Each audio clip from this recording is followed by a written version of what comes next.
Bonjour à tous, bonne année. Ce soir, en effet, le président de la République va tenir une conférence de presse. C'est la troisième depuis qu'il est élu. Beaucoup d'observateurs, de médias souhaitent qu'il parle de sa vie privée.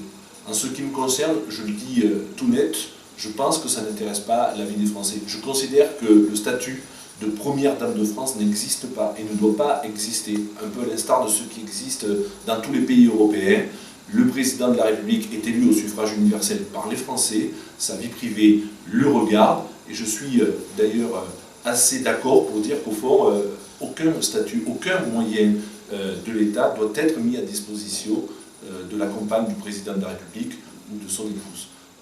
C'est quelque chose qui devrait être ancré dans ce qu'on appelle la transparence de la vie politique. Ce que les Français attendent ce soir, au fond, c'est assez clair, c'est le principe que notre économie va mal parce qu'il y a de la complexité, parce que la mondialisation est dans une situation de crise extrême, parce qu'il y a des pays aujourd'hui émergents qui font rentrer des produits à bas coût, des produits dits low cost, et qu'aujourd'hui on est en train de voir un peu de partout autour de nous l'effondrement des modèles sociaux tels qu'ils avaient été conçus en Europe. Donc la première chose que j'attends du président de la République, c'est qu'il réaffirme la cohésion sociale, le fait de pouvoir aller à l'école, de pouvoir se soigner, de pouvoir disposer d'une retraite, c'est très important. Mais en même temps, si l'on veut conserver notre modèle social, il faut le faire évoluer, il faut le réformer.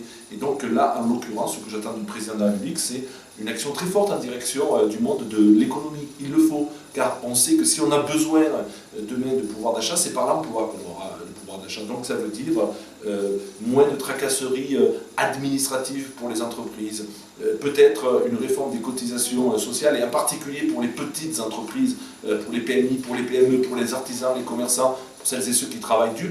En même temps, trouver un système qui nous permette d'avoir une régularité dans la fiscalité. On ne peut pas changer sans cesse de fiscalité. Donc voilà ce que j'attends du président de la République. J'attends aussi qu'il nous parle de formation professionnelle, d'accès à l'emploi de la jeunesse. Je le dis depuis de longues années, je suis un fervent défenseur de l'idée des charges zéro pour les jeunes de moins de 25 ans, au moins pour les 2 premières années, en contrepartie de quoi les entreprises pourraient les employer.